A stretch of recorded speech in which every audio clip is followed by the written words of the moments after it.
మీరు ఎన్ని సంవత్సరం ఈ భూమిలో ఉంటారు, ఆ సంవత్సరం వరకు మీరు సైతాన్ వల్లే పరీక్షలో పడిపోతారు. అలాగే రకరకాల సమస్యలు సైతాన్ వల్లే మీ లైఫ్లో వస్తుంది. పెద్ద పెద్ద దైవజనులకైనా మీరు చూడండి, వాళ్ళ కుటుంబమైనా చూడండి, లేకపోతే సేవలైనా చూడండి, వాళ్ళు కూడా వస్తుంది. ప్రతి ఒక్కరికి వస్తుంది. జాగ్రత్తగా మా పరిశుద్ధతని, మా కుటుంబాన్ని కాపాడుకునే బాధ్యత మన చేతిలో ఉన్నాయి. ఇక్కడ చూస్తున్నాము, ఏదైతే ఈరోజు కుటుంబంలో చూస్తున్నాము, లేకపోతే ఈ భూమిలో చూస్తున్నాము, మనుషు మధ్యన ఏం జరుగుతున్నాయి అన్నీ ఎవరు చేస్తున్నారు? సైతాను. ఇప్పుడు యుద్ధం నడుస్తున్నాయి. ఇప్పుడు దేవుడు దయ వల్లే, ప్రతి ఒక్కరి ప్రార్థన వల్లే ఇప్పుడు ఆ యుద్ధం కొంచెం ఆగిపోయింది. హల్లెలూయా. ఆ యుద్ధం ఎవరు చేపిస్తున్నారు చెప్పండి? సైతాన్. సహజంగా మేము ఏమంటాము? గవర్నమెంట్స్ బాగాలేదు, మనుషులు బాగాలేదు అంటాం, అంతే కదా. అయితే దేవుడు మనుషుకి ఒక చెడ్డగా సృష్టించారు కదా సహజంగా. హల్లెలూయా. చూడండి సైతాను టెక్నిక్. దేవుడు ఏదైతే సృష్టించారు వాళ్ళ మధ్యనే ఈరోజు గొడవలు, పరిశుద్ధ లేకుండా సైతాను చేస్తుంది, ప్రేమ లేకుండా చేస్తుంది. అంటే సైతాను ఒక ప్లాన్ చూడండి. ఈ అన్ని సైతాన్ ప్లాన్ నుంచి ఎస్కేప్ అవ్వాలంటే ఏం చేయాలి? ఈ పరిశుద్ధ గ్రంథము ప్రతిరోజు చదవాలి. ఈ పరిశుద్ధ గ్రంథం ప్రకారం మేము ఏం చేయాలి? జీవించాలి. మన అపవాదికి చోటు ఇవ్వకుండా మేము కూడా జీవించాలి. ఈరోజు మెలకుగా ఉన్నామా మేము? ఒక విశ్వాసికి చెప్పండి, మీరు ప్రార్థనలో ఉండండి, దేవుడితో ఉండండి, వాక్యంతో ఉండండి. ఇష్టం ఉండదు. ఎందుకు? అయితే సైతాన్కి కూడా అదే కావాలి. లోకానుసారంగా జీవించండి అని చెప్పండి. 24 గంటల వాళ్ళ టీవీలో, ఫోన్లో, వేరే విషయంలో వాళ్ళు బిజీ ఉంటారు. కానీ ఈ వాక్యంలో మీరు బిజీ ఉండండి, ప్రార్థనలో బిజీ ఉండండి అని చెప్పండి, వాళ్ళకి ఇష్టం ఉండదు. అదే సైతాన్కి కావాలి. ఇది చదివితే మీకు జ్ఞానం వస్తుంది కదా, ఇది చదివితే మీకు దేవుడు మాట్లాడతారు కదా. సైతాన్కి ఇష్టం లేదు. సైతాన్ అలాగే చేస్తుంది అన్నమాట. కాబట్టి మేము కూడా సైతాన్ ఒక చలాకిని తెలుసుకోవాలంటే ఏం చేయాలి? ప్రతిరోజు వాక్యం చదువుకోవాలి, ప్రార్థన చేయాలి, పరిశుద్ధంగా జీవించాలి. ఎవరైతే చెడ్డ అలవాటుతో ఉన్నారో వాళ్ళతో మేము ఏం చేయాలి? దూరంగా ఉండాలి. అంటారు కదా సహజంగా, తాగుబోతుతో మీరు తిరిగితే మీరు ఏమైపోతారు? మీరు కూడా తాగుబోతు అయిపోతారు. మనుషులు ఎందుకు అంటారు? ఒక మంచి పర్సన్ కూడా చెడ్డ అయిపోతున్నారంటే చెడ్డ పర్సన్తో కలిసి వాళ్ళు కూడా చెడ్డ అయిపోతున్నారు. ఎగ్జాంపుల్, నేనే సేవ చేస్తున్నాను.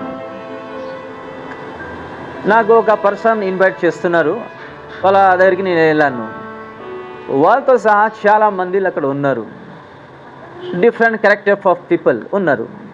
అక్కడికి వెళ్ళిన తర్వాత వాళ్ళ మాటలో కానీ, వాళ్ళ వ్యవహారంలో కానీ, లేకపోతే వాళ్ళు చెప్పిన శబ్దంలో కానీ ఏమవుతుంది? మనకి కొన్ని విషయము మాకు కూడా అర్థం, ఈ పర్సన్ ఇలాంటి పర్సన్ అనేది మనకి ప్రభావం పడుతుంది అన్నమాట. కాబట్టి అలాంటి పర్సన్ నుంచి కూడా మేము ఏం చేయాలి? దూరం ఉండాలి. మా పరిశుద్ధత కాపాడుకోవాలంటే, దేవుడితో మంచిగా జీవించాలంటే మేము కూడా దేవుడు ఇచ్చిన ఈ జ్ఞానం, ఈ వాక్యానుసారంగా మేము కూడా జీవించాలి. ఈరోజు కుటుంబంలో శాంతి సమాధానం లేకుండా, భార్యాభర్త మధ్యనే శాంతి సమాధానం లేకుండా, తల్లి తండ్రి మధ్యనే శాంతి సమాధానం లేకుండా ఈరోజు జీవిస్తున్నారంటే మనకి ఈ నాలెడ్జ్ లేదు కాబట్టి, ఇది వాక్యం నాలెడ్జ్ లేదు కాబట్టి. ఈరోజు సహజంగా ఒక డాక్టర్ కానీ, ఇంజనీర్ కానీ అవ్వాలంటే పిల్లలు ఎంత కష్టపడుతున్నారు, రైట్? రాత్రి పొగలు కష్టపడుతున్నారు, చదువుతున్నారు, నిద్ర కూడా ఉండదు వాళ్ళకి, అలాగే చదువుతున్నారు. ఈ భూమిలో ఒక ఆశీర్వాదం, ఒక చిన్న ఆశీర్వాదం గురించి డే అండ్ నైట్ చదువుకుంటున్నారు, కష్టపడుతున్నారు. కానీ ఒక రోజు మరణించిన తర్వాత అన్నీ ఈ భూమిలో ఉండిపోతుంది, రైట్? అయితే మన యేసు ప్రభు ఈ భూమికి వచ్చారు. ఈ లోకం గురించి జీవించండి అని వచ్చారా? ఈ లోకం నుంచి దూరం ఉండి నా పరలోకం గురించి జీవించండి అని ఈ భూమికి వచ్చారా? హల్లెలూయా. ఎగ్జాక్ట్ అలాగే మేము కూడా జీవించాలి. జీవించాలంటే ఏం చేయాలి? ప్రతిరోజు వాక్యం చదువుకోవాలి, మనలో ఏదైతే తప్పుగా ఉన్నాయి, అలవాటు ఉన్నాయి, అది ఏం చేయాలి? యేసు రక్తంతో కడుగుతూ ఈ వాక్యం సరంగా మేము జీవించాలి అని ఒక నిర్ణయం తీసుకోవాలి. ఈరోజు చాలా కుటుంబంలో మీరు విని ఉంటారు, ఏ కుటుంబంలో శాంతి సమాధానాలు లేదు అంటే ఒకళ్ళు ఏమో ప్రార్థన చేస్తున్నారు, ఒకళ్ళు ఏమో చర్చికి వస్తున్నారు, ఒకళ్ళు ఏమో దేవుడు పాపం నరకం అంటే భయము జీవిస్తున్నారు, ఇంకొకళ్ళు ఏమో లోకానుసారంగా జీవిస్తున్నారు. లోకానుసారంగా ఎవరైతే జీవిస్తున్నారో వాళ్ళ ద్వారా సైతం ఏం చేస్తుంది? ఎవరైతే ప్రార్థనలో జీవిస్తున్నారో వాళ్ళకి అటాక్ చేస్తారు. ఇలాగే జరుగుతుంది. యోబు పిల్లలు బయట నుంచి ఇంటికి వచ్చినప్పుడు యోబు ఒక మాట అంటున్నారు, నా పిల్లలు ఏమో తప్పు చేసి ఉంటారు అని ప్రార్థన చేస్తారు. హల్లెలూయా. పొరపాటుగా ఏమైనా జరిగిపోయి ఉంటుంది అని మా తండ్రికి చెప్తారు, దేవా నా పిల్లల ద్వారా ఏమైనా తప్పు ఉంటే క్షమించండి అని యోబు ప్రార్థిస్తారు. ఈరోజు మేము ఉన్నామా ప్రార్థనలో? వాక్యంలో లేదు.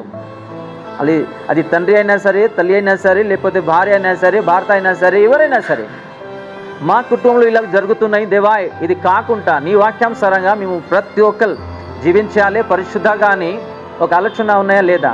ఈరోజు ఎలా డబ్బులు సంపాదించుకోవాలి, పెద్ద పోస్ట్కి రావాలి, హైఫై లగ్జరీ లైఫ్లో జీవించాలి, ఈ అన్ని భూమిలో ఒక రోజు ఇడిచిపెట్టి వెళ్ళిపోవాలి. ఆ రోజు మరణించినప్పుడు మీ దగ్గరే కానీ నా దగ్గరే కానీ ఎవ్వరు కూడా ఉండలేదు.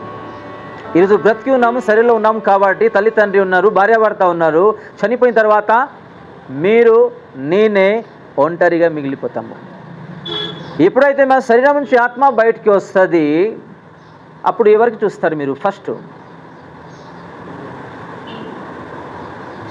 ఏసైకి చూస్తారు. ఏసై దగ్గరికి వెళ్ళాలంటే ఏం చేయాలి? మేము ఈ భూమిలో పరిశుద్ధంగా జీవించాలి, లేకపోతే మాకి ప్లేస్ లేనే లేదు. ఆ రోజు ఏ భార్య లేరు, భర్త లేరు, తల్లిదండ్రి లేరు, ఎవ్వరు కూడా మీకు నాకు కాపాడలేరు. హల్లెలూయా. తప్ప యేసు ప్రభు. ఈరోజు మనుషుల గురించి మనుషు పిచ్చిగా తయారవుతున్నారు, అంతే కదా? ఒక మనుషుల గురించి పిచ్చిగా తయారవుతున్నారు. మీరు యేసు ప్రభు గురించి పిచ్చిగా తయారవండి. ఎవరి గురించి? యేసు ప్రభు. యేసు ప్రభు మన గురించి చనిపోయారు, ఈ భూమికి వచ్చి 2 తిట్లు విన్నారు. ఆ యేసు ప్రభు గురించి జీవించండి. మీరు సహజంగా మీకు తెలిసి ఉంటుంది, స్కూల్ కాలేజీలో స్టూడెంట్స్ ఎలాగ ఉంటారు, అలాగే యంగ్ పిల్లలు ఎలాగ ఉంటారు. వాళ్ళు ఫ్రెండ్షిప్ అంటే ఎక్కువ ఇష్టం ఉంటుంది, అలాగే తిరగడము లేకపోతే వేరే విషయము వాళ్ళకి చాలా ఇష్టం ఉంటుంది, కానీ దేవుడు అంటే వాళ్ళకి ఇష్టం ఉంటుంది. హల్లెలూయా. ఎవరైతే యంగ్ ఏజ్లో యేసు గురించి ఒక పట్టుదల ఉంటుంది, నా యేసు ప్రభువుని జీవించాలి అని దేవుడు వాళ్ళకి బహుగా దీవించి ఆశీర్వదించి బ్లెస్ చేసి సేవలు కూడా అడుగుకుంటారు. అలాంటి పర్సన్ ఈ భూమిలో ఎక్కువ మంది ఉన్నారు.